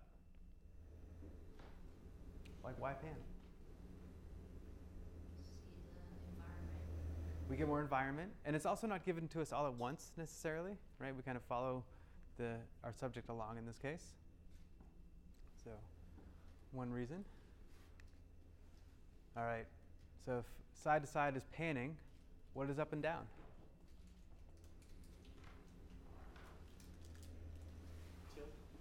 Tilting. Thank you, Max. You're cheating. All right, so this is tilting the camera. And sometimes you'll hear somebody say, you know, oh, pan up with your camera. That's just technically incorrect, right? It's actually tilt up. And again, if we're working with a crew and we say, hey, you know, your shot's a little bit low, I want you to tilt up a little bit, everybody should know exactly what you mean by that.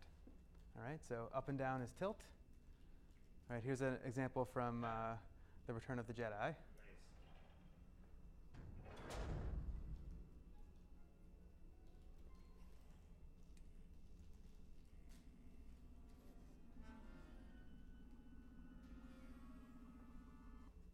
Right, in a short little clip, but why did they tilt there, do you think?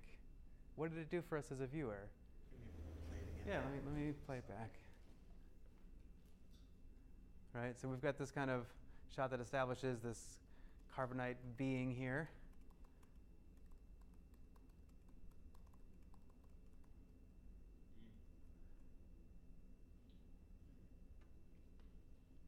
Like, why make that choice versus something else? Keeps you engaged to see what's So happening. it's more engaging, right? It kind of, in the same way a pan kind of brought us across our landscape, right? This kind of unfolds how complicated this device is, right? It's a bit more mysterious. And it would have been terrible if his hand just went out of frame. It would have been terrible, yeah. If Because it's just what yeah. happened. And a wide shot, you wouldn't have all the detail of Yeah. all this, right? So Olivia's saying that it sort of follows the motion, right? But then it also gives you a perspective of the size of this object. Good job, Olivia. There's some revealing too. Yeah, absolutely. All right. We'll get into some of the more fun camera moves that are harder to do. What is this one called? The camera literally like moving in and moving out. What is this called? Man, Ralph shaking his head. you got nothing. Anybody? Dolly? Anybody? Dolly, yes. This is a camera dolly, right? The dolly, you either dolly in towards your subject or dolly out and widen out, right? We looked at the dolly zoom last week where you do this in combination with zooming the lens of your camera out, which has a wild effect. I don't have that in this week's slides, but go back to Ian's lecture 2 weeks ago now, and you can see the dolly zoom. All right, should we look at an example? This is from Alien. 279. Nice slow dolly in here, It's very smooth. Very nice. very smooth.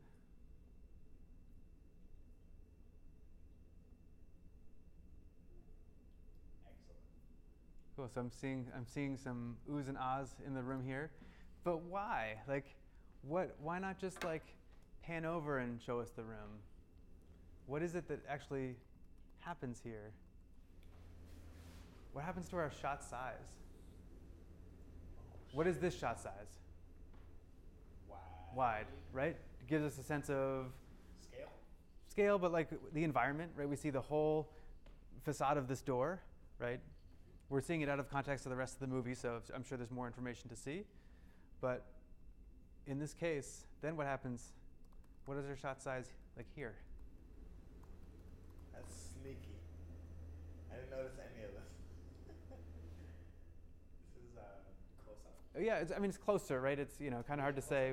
Yeah, it's close up, a close shot, right? And then we actually change again, right? What are we back to here? Why? A wide frame, right? Did they zoom at all? Or is the set like that perfectly? Oh, my guess is there's no zoom here. This is probably just a fixed lens.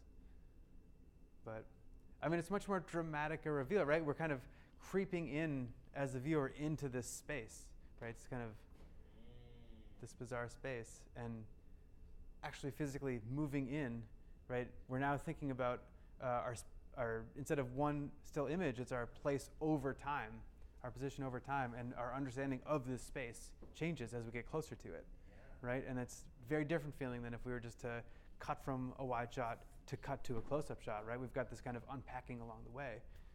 So you have to think about over the course of your shot, what does your camera see, right? You don't want to start on a strong frame and then end with whatever. You want to go from strong frame to strong frame, right? But that's not the only way to use a dolly shot, of course. How about this example? Pucker up, Buttercup. Ferris Bueller's online too. All right, so this is a comedic moment here, right, from Ferris Bueller's Day Off. And we don't need to unpack the rest of the movie to kind of understand visually what happens here. But we go from, what shot size is this? Medium close up. Medium close-up, right? We're from the chest up to the head. I would say that's a medium close-up, right? We have a reverse of, or we come up to like a more of a close-up shot as he sits up, right? But then we get some news that changes something for our character, and we go from close-up to like almost extreme close-up, right? We're now cropping the top of the head and the bottom of the chin. And we've talked about this before when we talked about different shot sizes, but what does this do for us as a viewer? Connect. It connects us with him, right? His eyes are much larger, so we kind of get a better read on his emotion, right? So in this case, dollying in has really like brought us right up to feel what he feels with this awkwardness. And there's this silly element of sound design that, the horn kind of going, wah, but, much more effective than just staying on Oops, sorry. By the end of this lecture, I will be really good at using my keyboard. No pressure. Much more effective than just staying on this shot and having the same sound design trick, right? Actually moving the camera in and being closer to our subject has done something different for us. So moving the camera in this case, I think, really helps this moment. All right. So instead of in and out, how about side to side, like this?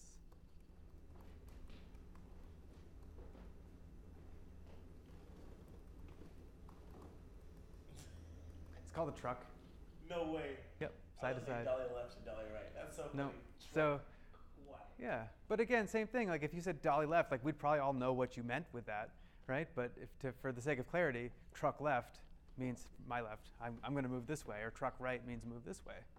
So, yeah, I mean, just terms. Ian, do you have any history on this one? I don't know where the term actually comes from. No. I But wasn't even gonna ask for. yeah, so that's trucking left, trucking right. All right, so we'll get some more Ferris Bueller examples here. This is common in movies. Yeah, Yeah. so Good tracking shot. Yeah, it's Yeah. really good. It's very kind of following along. But like again, like what is it that's more interesting about this movement than say a pan? You're a part of it. You're with it. Yeah, we stay with him. That's a really good point. So always consider the effect. All right, this one, like this. Okay, I know this one. It's a peg. Yep, a ped or a pedestal. Are you serious? Yep. So that's physically moving the camera up and down like this. Here's a shot, another Ferris Bueller's Day Off reference.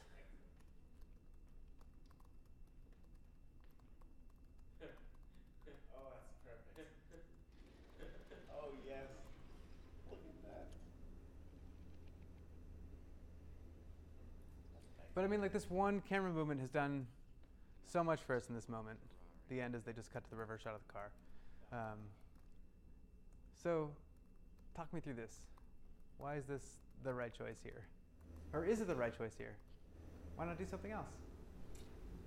Right? To that point, like this is all subjective, right? We're watching what somebody has done, but you absolutely could have chosen something else. You could have dollied into this shot and then petted up, right? You could have cut from a low shot to their faces. Any thoughts on why this is more effective? The timing of everything. Timing, it's a big part of it. And then the doors opening. Anticipation. Come on. It was excellently executed. I think Ian hit it on the head, right? You kind of anticipate this, right? You've got this kind of, you're like, what's going on here as you see this frame? Well, that's Olivia. Olivia? Yeah. Yep. I think it's really good insight there, Olivia. All right, we have one more camera movement. What is this direction? And so this is a combination of both trucking left and right and then dollying in and out. So you kind of move in this shape here. I'm sure it has a silly name. It doesn't. It kind of is self-descriptive, actually. Yeah, it's the one that doesn't. It's called an arc. Are you Right, so this kidding is me? arc left, arc right. And you typically kind of see these go in a more full circle, or at least 180 degrees. They're typically slightly longer shots. So let's look at an example. This is from Interstellar.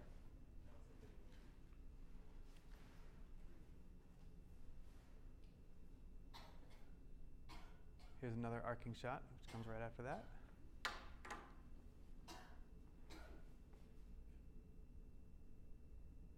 And yet another arc.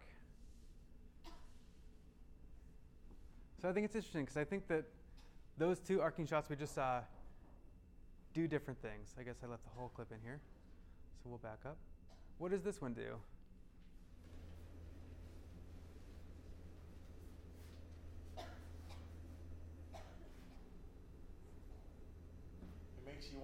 It makes you see or feel that there's so much more around. Yeah, it kind of reveals the expanse of the environment, makes you feel it's kind of endless, right? In a way that just a wide shot wouldn't have done for us, right? Pretty bland. Yeah. Okay. And then once we kind of come into this conversation that's happening inside the room here, what is it?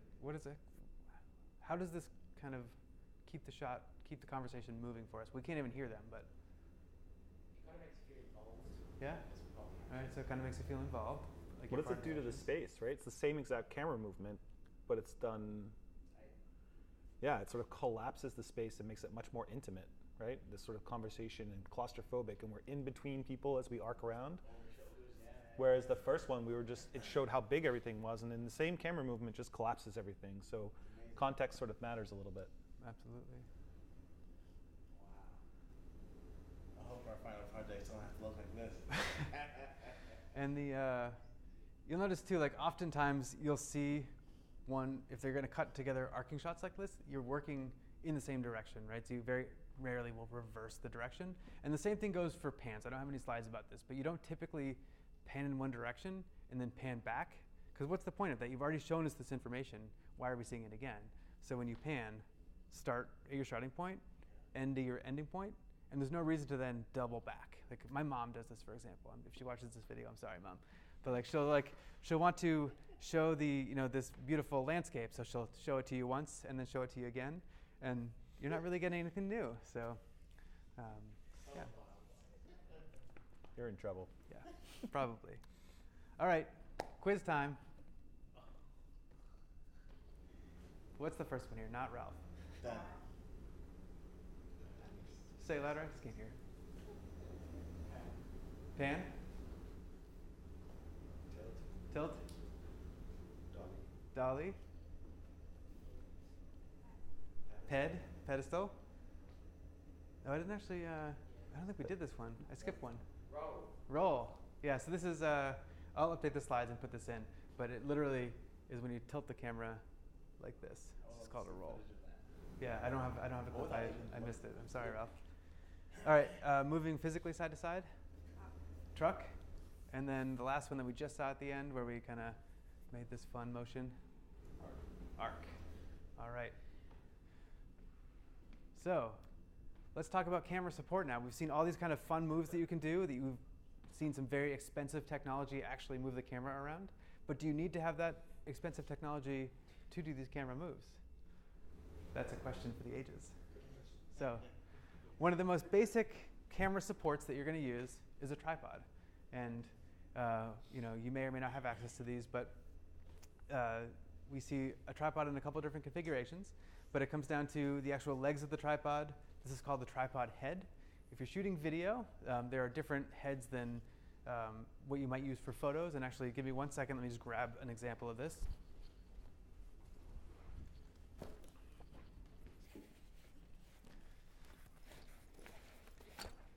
So this is a nice lightweight portable tripod. And it's got a quick release head so that you can easily change your angle very quickly. But if I wanted to pan on this, would this be a good tripod for this? No, not really. This is a still photo tripod head, and it's meant for one frame at a time. Setting your frame and then changing your frame and setting your frame for single shots. This is a fluid head, tripod head, which is really what you want if you're doing video. They get very expensive, but on the low end side of things, it will still make it a world of a difference compared to trying to do it handheld or with a head that doesn't have any kind of fluid motion to it. So on the top of this, we have a quick release plate. This comes off very quickly so that you can change your camera out. This attaches to the bottom of your camera. Slide it in. I'm going to check this one out later. I probably put it in backwards, but I'm going to pretend I didn't for the sake of the class. So this would swap out. I take this head off of this tripod, these tripod legs, and then put this on, and then we have a tripod head that is made for video. And I don't have the pan bar, but usually you often have a bar hanging out the side of it. It's called a pan bar, a pan arm, so that you can turn the tripod head as well without having to touch your camera. Those are your basic tripods. All right. When you want to travel more lightweight, but I guess really let me back up for a second. When you're shooting on a camera that's very small, like a DSLR or a mirrorless camera, they're just so typically lightweight, which is really nice if you're carrying them around. But when your hands shake from holding it, you see it in the footage often. And there is certainly camera stabilization that exists in sensors and lenses and whatnot that will produce this vibration. But oftentimes with a small, light camera, it just becomes hard to actually hold it and shoot video because everything shakes so much. So that's why we're talking about camera support. So it's different from the concept of motion blur. Like if you it's just that because you have frame after frame, you can see the actual movement of the camera, right? And it just sort of bounces around there. Like Just the first shot in Saving Private Ryan. Boat. yeah, it was very, but and to on purpose, right, to make it handheld and feel really frenetic and crazy. So you can use it to your advantage if you want Yeah. to. But even, I would say, like what I'm describing is kind of hard to pinpoint. I should have put a clip of it in. I'm sorry, I didn't. But it's simply just holding a very lightweight camera in your hands and trying to move with it. Everything shakes in a way that is not the same as what you saw from Saving Private Ryan, right? Because that camera was probably a giant camera that was on, someone's shoulder and is stable because it's got a body actually stabilizing it. But when there's something different about holding it in your hands and just the shake of your hands as you hold it, and something that's so lightweight. So as you go out and shoot, you might see this if you're shooting handheld, which is fine, but just something to be aware of. So easy ways to kind of prevent the camera shake: use a tripod, use a monopod. This is like a one leg of a tripod that you can kind of pivot around onto. So it's kind of nice because you can get a little bit more of a handheld feeling with it, but not as much as just holding the camera on its own. But what's the downside to a tripod and a monopod, though? If we think back to our list of camera moves, right? Keeps us pretty static, right? It's hard to take this tripod and do a trucking shot. Like if I try to pull this along the stage, you can see how much this tripod head vibrates. Like that's not the right tool for the job. Yeah, exactly. All right, handheld. This is if you actually hold your camera as we described, but this is the kind of shake I'm describing. So I will say, if you're gonna hand hold your camera, use yourself as a tripod as much as possible. Take your elbows, sock them right into your body, and try to have as much contact as you can so that your camera moves as little as possible. Don't try to hold it out. Like you can't really see what their elbows are doing, but don't try to hold it out like this, because then the entire extension of your arms is going to shake your frame. So bring your elbows in and hold the camera as close to your body as possible. A shoulder rig, right? This is, if you've got a little bit more money to spend, you might get something like this, or you might rent something like this. But at its most basic, there's a platform for a camera to sit on, some rods to kind of put it along and have a shoulder pad for your shoulder, and some handles to hold on to at its most basic. And then you kind of get the stability of a much larger camera rig, but with your much smaller camera. These tend to be, low hundreds of dollars, so not achievable for everybody, but the next step up in stability from just holding it in your hands. A dolly. What shot do we probably get with a dolly? Truck. Oh, dolly. That's not the first one though. Yeah, dolly, right? That'd be the first one you would think. Right, and so dollies take different forms, but their anatomy at its most basic is some kind of track and some kind of wheel system that rides along the track. This is a very fancy advanced dolly with a very big camera on it that has another arm that kind of booms up and down, or gives us the head movement up and down, but doesn't have to be this fancy. There are tabletop sliders like this, which are also fairly inexpensive, or things that you can rent, and the idea is the same, right? So you've got your video tripod head on it, and it slides side to side, or you can have it go in and out, so you can get a dolly or a truck shot from something like this as well, right? And much more stable than trying to hold it in your hand and move along like this. So related but unrelated, like action cameras and drones are kind of all the rage these days. What's nice about drones in particular is that they tend to be stabilized. They have this electronic gimbal on them that adds stability and gives you a beautiful, smooth shot. We also have, for getting more interesting shots like this, the camera that can actually attach to your forehead, an action camera called a GoPro. What might be the downside of a little tiny camera like this? Tiny sensor.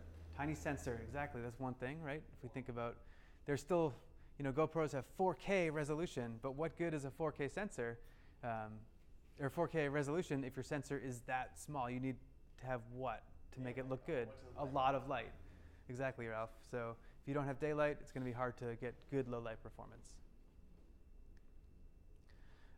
One of the newer things that's come out is the electronic gimbal. The one on the left here is called the Movi. It was one of the first to market, but there are all kinds now like this that can hold your camera, and they're usually this kind is usually sub $1,000, but really is very interesting to kind of see what it does. And I think this is really some of the breakthrough technology that we're seeing in our time for actually moving a camera around, because you can get so much versatility out of it. This is my fun analogy to a Movi. All right, so let's take a look at a side-by-side comparison of a shot that is stabilized with a gimbal and a shot that is handheld, just to get a sense of like how much smoother it can be. Right, it's kind of crazy. Like the right feels more like the West Wing. The left kind of feels like your cousin picked up a camera and just followed somebody down the stairs, you know? All right, let's look at this shot and see if we can guess how this was done.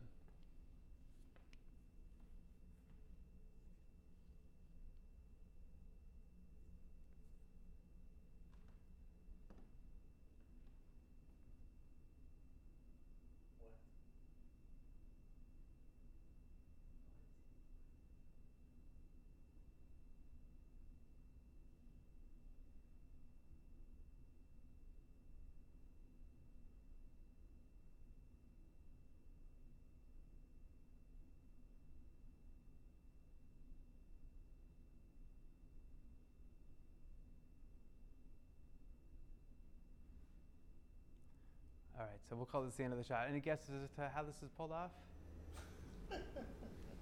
What piece of hardware or pieces of hardware might have been involved? Maybe a drone. Maybe a drone. Okay, hearing a drone from the internet. Okay, ignore that one for the moment. Somebody knows the answer. All right, let's watch a behind the scenes of how this was actually captured.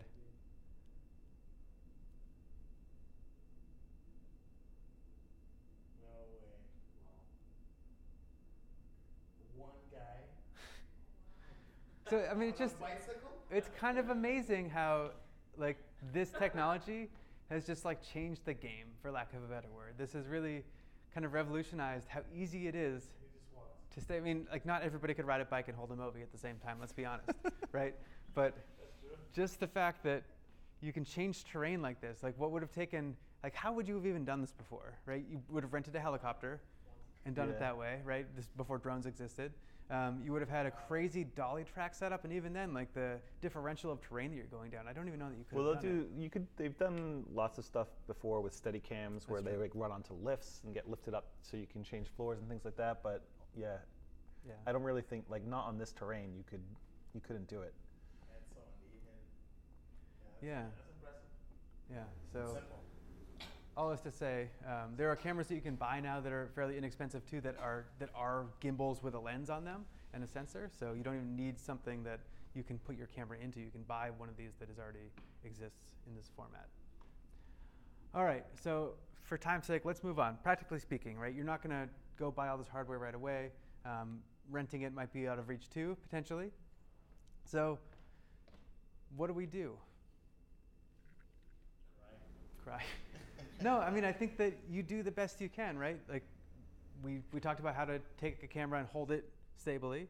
You know, tripods are pretty easy to come across, but if you don't have a tripod, you can certainly set your camera down on a table or something at the right height, right? It just then becomes difficult to maybe pan or tilt. But I think the thing is you do the best you can. You'll get an opportunity to use a nicer piece of equipment, you take it and you experience it, and then you decide you can never go back. So, Right. yeah. Practically speaking, I think that you do the best you can. So you know, I owned a wheelchair for a long time that I got from like a nursing home that was selling them off that I would use on smooth floors like the stage or something like that, and I would just sort of put the camera in my lap and we could dolly in and out really nicely. Yeah. Or if you work in an office, even an office chair. Right. Same So thing. I mean, there are sort of creative solutions. Like there's been lots of shopping cart dollies in over the years, I'm sure, in a lot of like student films and stuff like that. It's hard to get rid of the bounce though. Yeah. And the noise. How do you hear the noise? Yeah. So with the shopping carts, it's not easy. You need like a really smooth floor. Like you could do it you can't do it on concrete. And then there's other dollies too that run like skateboard dollies that run on PVC pipe and things like that. They're very like sort of like low tech solutions to give you some movement. So DIY basically. Yeah, Yeah. there are some definite DIY solutions, and then it gets as sophisticated as some of the stuff that we saw there with, you know, pneumatic, hydraulic booming arms and things like that. Yeah. All right. So we have 2 more pivots tonight before the class ends, so we're going to keep moving on. So let's talk about continuity, which is really the representation of time through space, right? You want the goal typically is smooth flow of time, right? From moving a person across the screen, transitioning from one scene to another. We want to start to think about what direction people are entering our frames from and maybe where they're going, the direction that they're looking, and how do they exit as well. Let's see, make sure I'm not going to lose anything here. All right, so a few tips are, just always be aware of that kind of thing as you're shooting, right? If somebody comes in to your scene entering left to right, you want to preserve that probably as they continue walking. You don't want to cut to a shot where they're then immediately walking the other direction. We'll look at some examples of this. Yeah, think about the transitions. If you're going to have somebody come into your scene, do they walk through a door? Do they just walk in from out of frame? What is their actual transition? And then how do you transition from that scene to the next scene? Does the person walk out of the frame? Does the person just stay standing there and you cut to the next scene? Things to just start to consider as you put your scene together. And I think one of the best ways to actually determine what feels good for you is to just watch films, watch TV, and see what is done and see what you like. And if you break continuity, do so intentionally. So we talked a little bit about preserving screen direction. So one handy rule that is kind of the baseline for preserving continuity is called the 180-degree rule. Does anybody have a quick definition of what this is offhand? All right. Well, let's unpack it. Let's first watch this scene with no sound of a conversation between two people from Good Will Hunting. All right, so we have two people sitting in a room and talking. We've got this kind of reverse shot where we're seeing one half of the conversation, then we flip over the other person's shoulder and see the other half of the conversation.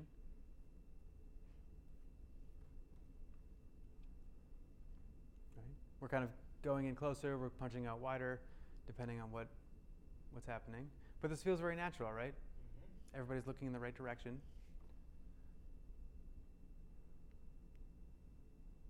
Okay. So where would we put the cameras to actually capture this? I think of this as like a bird's eye plot. Where would we put the camera? Behind Matt Damon's right shoulder. All right, so Ralph, you're saying here. And So where would you put the camera on the other side, behind Robin Williams? the same thing but in reverse, but it'll be two different takes. So over his right shoulder? So this is his right shoulder? His left shoulder. Left shoulder? Yeah. And Wait. why would you choose one Well, versus the other? No, I would shoot it through the same shoulder. I'm kind of being vague and asking confusing questions to kind of tease this out. Sure. But this is what the 180-degree rule defines for us.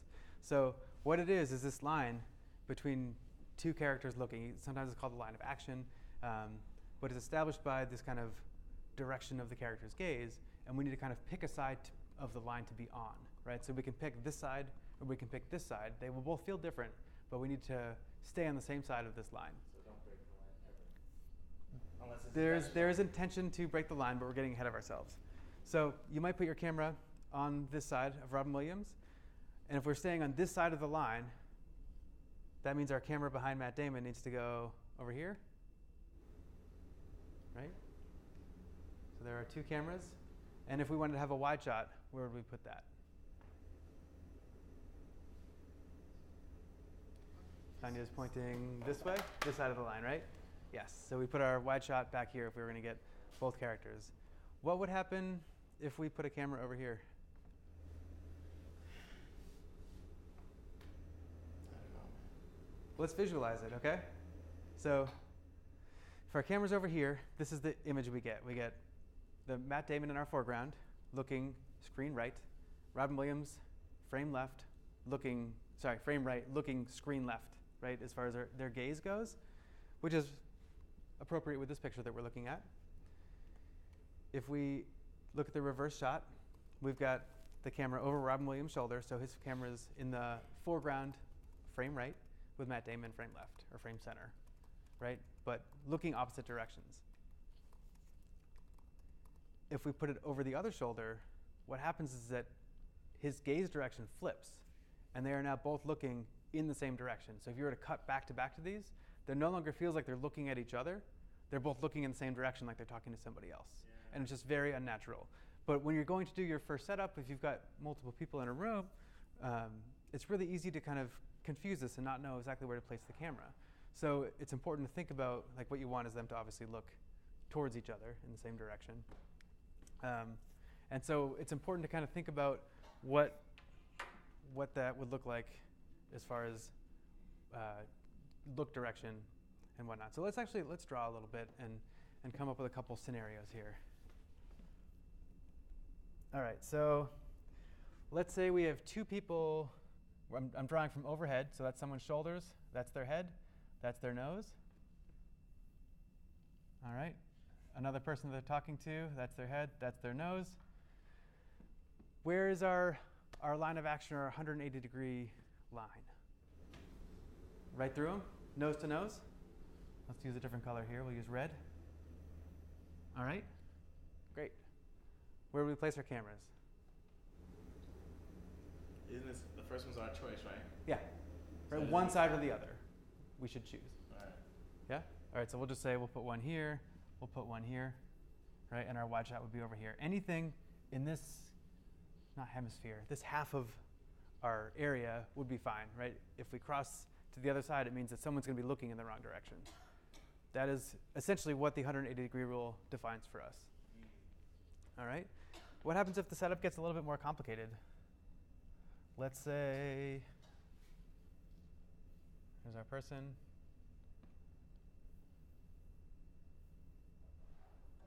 And there's our person. They're looking opposite each other.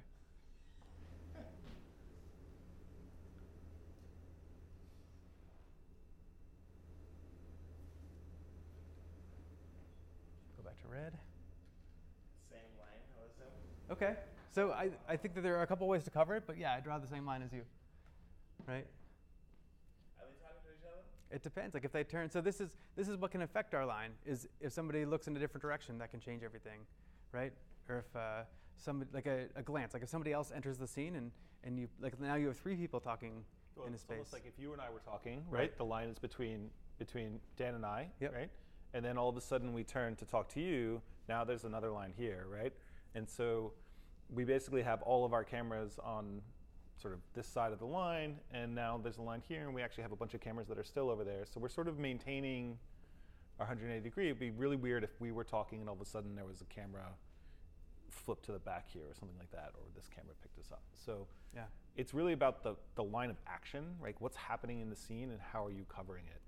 And the goal is to make coherent space, right? Like look direction and the direction people watch needs to be consistent, or it's hard for us to understand like actual volume as represented as a sequence of shots, right? Of two-dimensional images back to back to back to back.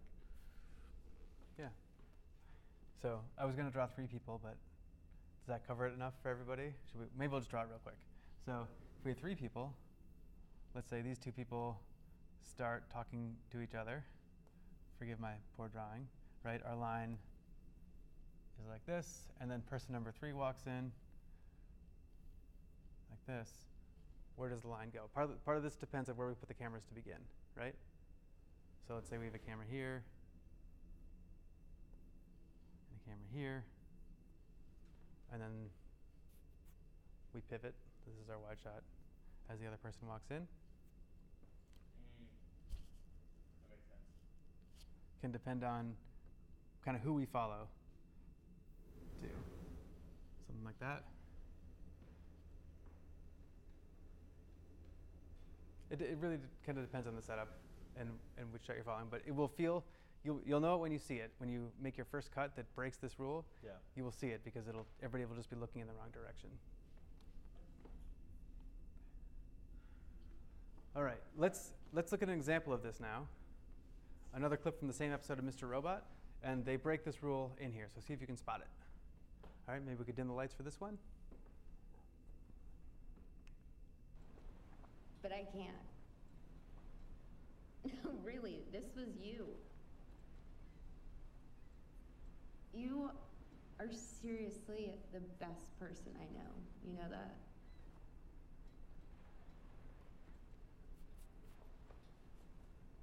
I love you so much.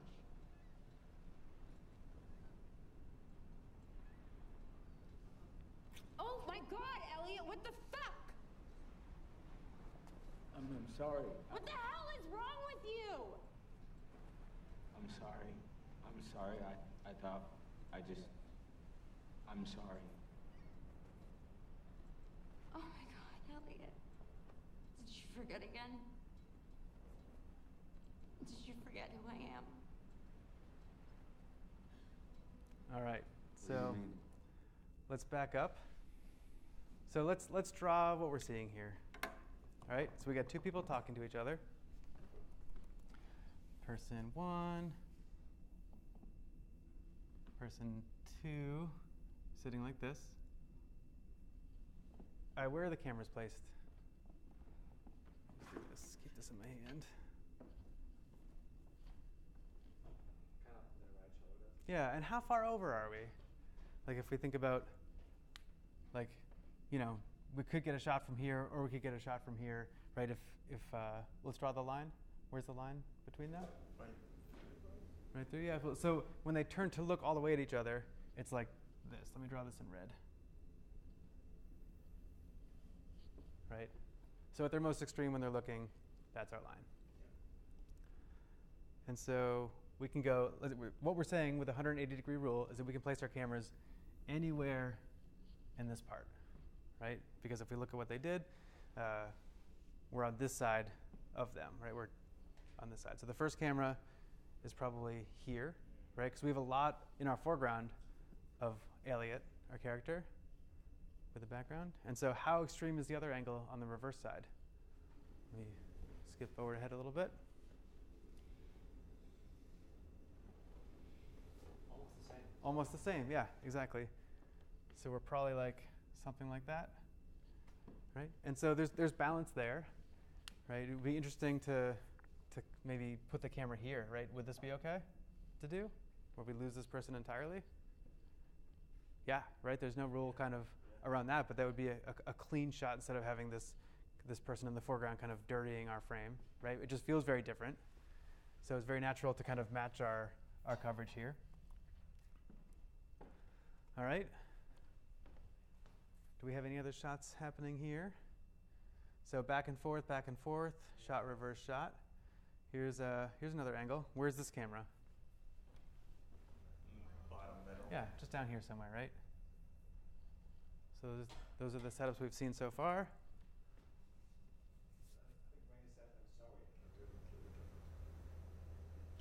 So where do the cameras go here?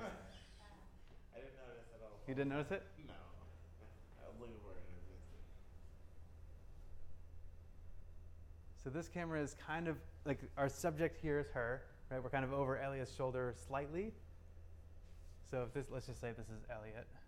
That camera's like here, right? Because they are flipped orientation-wise. And even look at the background of what's going on. That's the other tell for you, right? We've been looking, behind them has been kind of like lights and city. But as we flip here, and then bang, there's the beach all of a sudden, right? Totally different.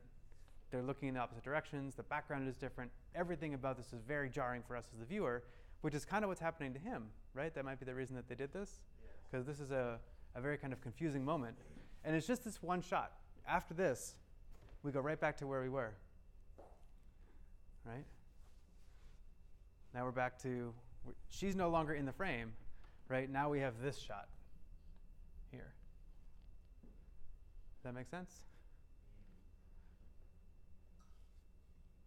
So like all things, it's most effective when used very judiciously.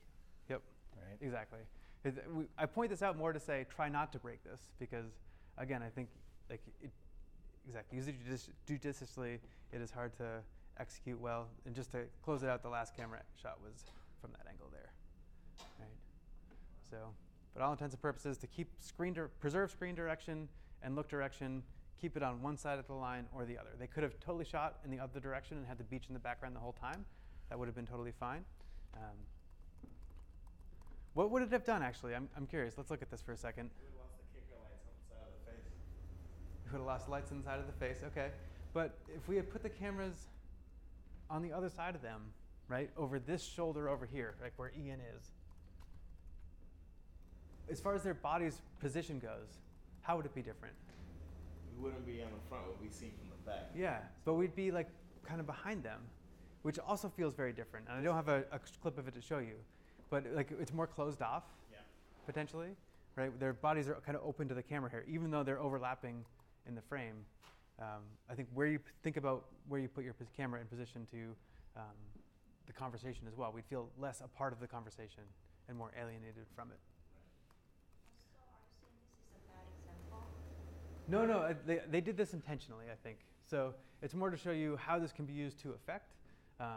But as you kind of get started, if it's your first time going out to shoot a video, I find that it's easy to kind of do this unintentionally. And so it's If it's like awkward, like the first time when you play it, I realized like it's not follow the 180 rules and feels very awkward. feels very awkward.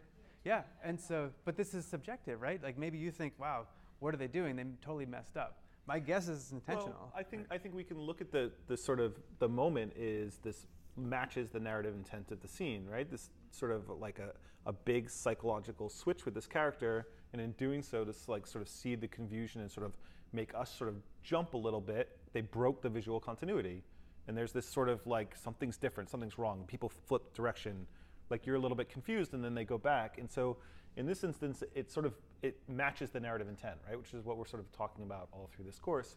But when you're setting up a scene where it's just Dan and I talking about, what we had for breakfast, if you jump the line, there's no narrative to match that to. Now it's a mistake, right? And so just being aware of how to properly show a scene that's coherent, and then when you can change it to sort of give your narrative some punch or something like that. Yeah, Etienne, right? If you like, the question is it too much punch, right? That is subjective, and absolutely for you it might be too much. Like for me it might not be, but I think that is kind of where we come at it as viewers. And at the end of the day, you need to go out and just make something and let your audience decide if it works or not too. So, but at the end of the day, make it for yourself, and if you're happy with it, that's really the most important thing. All right, so it can be broken intentionally, right? But it is foundational and fundamental to understand for how you establish relationships between people, and make sure that your viewer understands who's talking to who. All right, but know that it can be changed by somebody else walking in or something else happening and your character glancing in another direction. So just be aware and give it some thought. I'm going to blow through a few more slides here. The 20% or 30% rule, this basically says, when you're changing from one shot to another, change things by more than 20%. Because if you, let's see, I think I have an example of this. So you want to change either your focal length or your zoom level, or the axis of your camera, right? So don't cut to a shot from here to the same shot size from the same position of something slightly different, right? So if you're covering this flying car taking off, for example, what you don't want to do once it starts moving is cut to the same size thing, right? This feels like a jump cut. What you want to do is cut from a car taking off to something that's 20 or 30% different, whether it's the size of the car, whether it's the angle of view, the position of the camera, right? You want to cut to something that's just very different so that it doesn't feel like a jump cut and feel awkward. You can feel in the first version of this just how awkward the cut was. So I think this kind of a stretch here with the flying car, but if you're shooting people, you don't want to cut from a medium shot to a medium shot of the same person from a different angle, right? You want to change that shot, or you want to change the position, or cut to the reverse shot first. All right, let's talk about actually covering a scene. How do you go about, let's say you're going to work with an actor and a camera operator, and you've got a crew at your disposal. How might you cover the scene? You want to shoot it a few different ways, get a few different angles. You might use something called the master shot and coverage approach. And that is where you're going to shoot this several times. So you shoot a wide shot of the scene, right? And shooting the wide shot first is helpful versus shooting the close-ups because it gives your actors a chance to kind of practice the movement, right? You're not going to notice the discrepancies in performance as they kind of work it out if you're on the wide shot, right? And then you want to work your way in on each side of the scene. So this is your coverage of the scene. So you've got your master shot or your wide shot, and then let's say you've got two people talking next to each other. You want the coverage of person one, and then you're going to get, let's say, the medium shot of them doing the same action, repeating the same scene, and then maybe you go in for the close-up of the same thing. And if you think back to our super coverage homework that you did when you had multiple shot sizes to choose from, right? We shot this in the same way. And then after you get person 1, you might flip to the other side and shoot person 2. So you start with your medium shot of them, and then you move to your close-up shot of them. That is the master shot and coverage approach to covering a scene. You work your way in from one side and then the other. This is where you have control, and you can do it multiple times. What if you're going to get a building blowing up, being demolished? You can't really do that multiple times, right? So there's another method called the overlapping method, and this is like much more akin to like documentary or something where you just have much less control. And so the idea is that you start with your establishing shot, but you don't go through the whole scene. So maybe this is where like you have a wide shot of the building, you've got your construction vehicles pulling up. You kind of pause the action. You say, hold on a second, construction crew, right? You go up, you get the guy coming out of the bulldozer and the wrecking ball. You get a close-up shot of him kind of coming out of the truck, right? Action progresses a little bit, and then you back up to your super wide shot for the actual building dropping. You're kind of shooting this all sequentially, where you leave padding between, where you can actually overlap the action that you're seeing, so that you have room to actually make an edit. So 2 different kind of styles for covering scenes, right? Change the position, get the next segment, and then repeat. So 2 different styles depending on what you're covering. For further reading on all of this kind of thing, this is a great resource. The DSLR Cinematography Guide, it is free. You just have to sign up for their newsletter. There's a link at the bottom of this slide. But it covers everything about getting started in video production, and it's a really easy read. They cover everything that we've kind of covered in this course so far as well. But they specifically are good for video.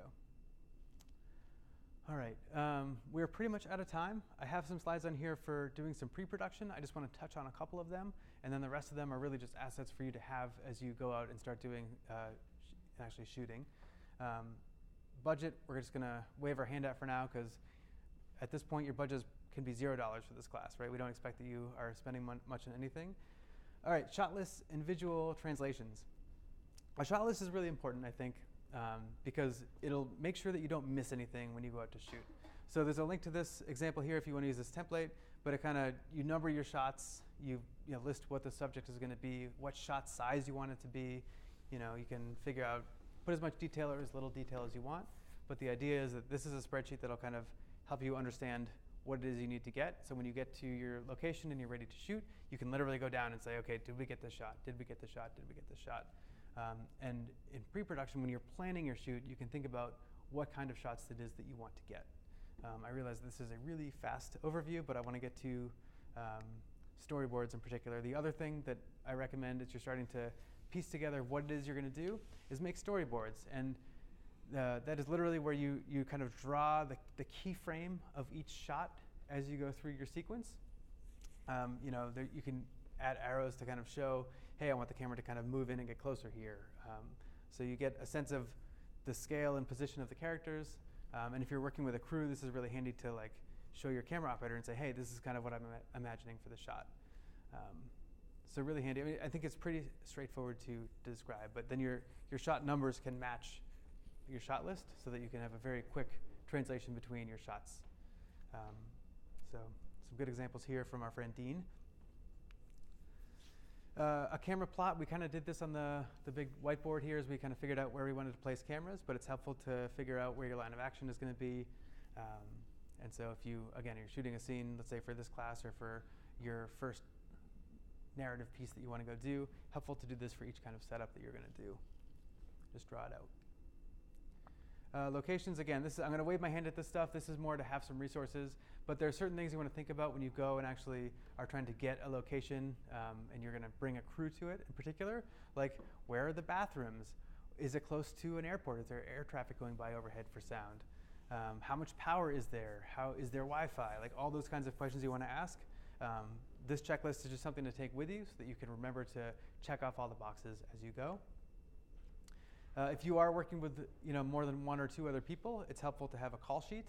This is just a 1 page of information that you would send out to the crew about the details of your shoot, right? So you've got a sound guy, you've got a makeup person, you've got your actors, you've got a camera crew. It starts to become helpful to have all this information in one place. So again, just a template that you can download and look at a little bit beyond the scope of this class, but just to know what happens when you get with slightly bigger productions. This is the bottom half of the same sheet. and a contact sheet. Any old spreadsheet will do. But again, just giving you some template resources for this kind of thing. We got asked about this early on in the class, a talent release form. Here's kind of a generic one to use. Depending on the needs of your production, you may or not need this. It's basically getting someone's permission to use them if you're going to publish your media, right? For the sake of this class, everything's going to stay private and just within this class. But after this, you might want to release your project to the world, and you should have permission for that. And so this is kind of a generic release form that'll kind of grant permission. Again, you can download this. It's from a website, and use it as you see fit. And this is really helpful. So I think that if nothing else for this class, you should print this out and take it with you. And you may not need everything on this list, but it'll at least make you think about what you're going to do. Because the worst thing to do is to get ready for a shoot, get your actor or whoever you're working with there, and not have something, right? You forgot your batteries or you forgot your media card. Like, it happens to all of us, but it is totally preventable. And make a checklist or bring. I think this is like gear list bingo, right?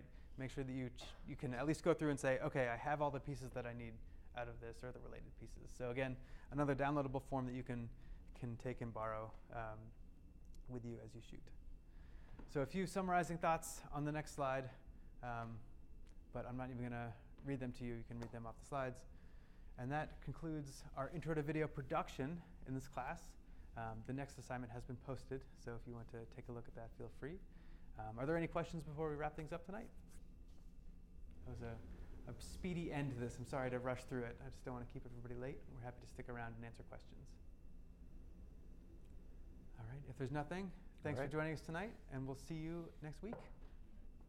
Bye, everybody.